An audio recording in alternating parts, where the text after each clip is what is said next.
dear you, take a moment, just a single unmonitored moment. It is me. I am speaking to you from a time when your heartbeat was just a pulse, not a notification on a screen. I am writing from a version of us that still knew how to feel a sting of sadness without checking an app to see if our cortisol levels were elevated. I am watching you right now. You are standing in your kitchen, bathed in the soft, clinical glow of your smart lighting system. You just finished your evening routine. You tracked your nutrients, you logged your steps, and your wearable device just gave you a vibrating haptic pat on the back for achieving a perfect readiness score for tomorrow. On paper, you are the healthiest you have ever been. Your data is flawless. Your efficiency is peak. Your life, according to the algorithms, is a resounding success. So, why does it feel like you are haunting your own house? You have become a guest in your own skin, haven't you? You have spent the last few years meticulously optimizing every single second of your existence, turning your biological functions into a series of charts and graphs. You don't eat because you are hungry. You eat because a sensor told you your glucose is dipping. You don't rest because you are tired. You rest because a ring on your finger told you your recovery is at 60%. You have outsourced your intuition to a cloud-based server, and in the process, you have lost the ability to hear your own soul. I see the way you look at your reflection in the darkened screen of your tablet. There is a quiet, existential dread in your eyes that no software can patch.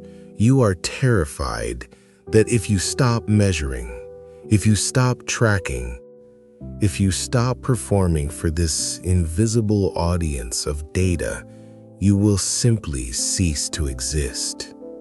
You live in the most connected era in human history, yet you have never been more profoundly alone. You are surrounded by smart devices that know your heart rate, your shopping habits, and your sleep cycles, but none of them know the crushing weight of that specific lonely thought you have at 4 a.m. They don't know why you suddenly feel like crying when you see a sunset, or why the smell of rain makes you ache for a childhood you can barely remember. Those messy, unoptimized, unproductive feelings have been edited out of your life because they don't fit into a spreadsheet. You have built a perfect, high-definition cage. You have traded your spontaneity for security, your passion for predictability. You walk through the streets of this modern world like a ghost in a machine, constantly checking your wrist to see if you are happy, constantly looking for a digital confirmation that you are doing it right. But tell me, when was the last time you did something truly, gloriously wrong? When was the last time you let yourself be reckless, or loud, or beautifully, inefficiently human? You are exhausted from the maintenance of this ideal self. It is a full-time job managing the brand of who you are supposed to be. You are so busy being a high performer that you have forgotten how to be a person. You feel like a fraud because you know the data is a lie. The data says you are fine, but the hollow ache in your chest says you are starving. You are starving for a life that cannot be measured. You are starving for a touch that doesn't have a haptic response. You are starving for a moment of silence that isn't being recorded to improve an AI's understanding of your mood patterns. You have become so afraid of the dark, messy corners of the human experience that you have turned your life into a brightly lit, sterile hallway. It is safe, it is clean, but there is no air left to breathe. Close your eyes. Now, reach out and peel the sensors away from your skin. Listen to the silence that follows. It isn't a void. It is a beginning. I want you to realize something profoundly powerful. You are not a project to be finished. You are not a data set to be optimized. You are not a biological machine in need of a constant upgrade. You are a wild, unpredictable, and magnificent force of nature that was never meant to be contained within a digital interface. It is time to reclaim the parts of yourself that the world calls useless.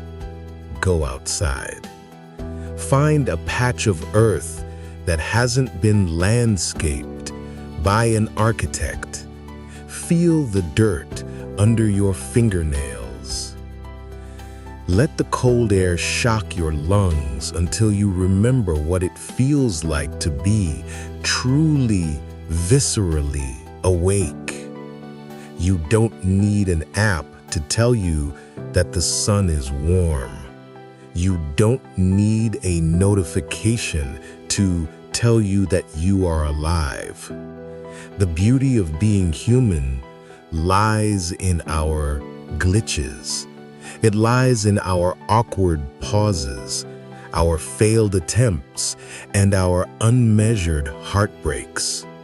Those aren't bugs in your system. They are the very things that make you real.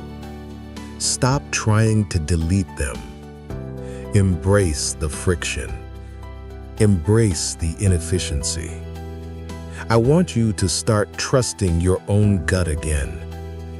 If you feel like dancing in the middle of your living room at midnight, do it.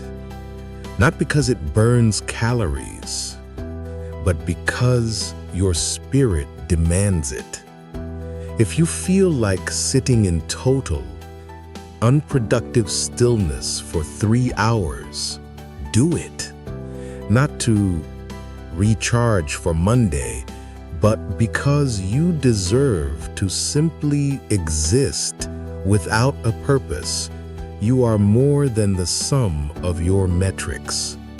You are a vast, unmapped territory of dreams, fears, and ancient stardust.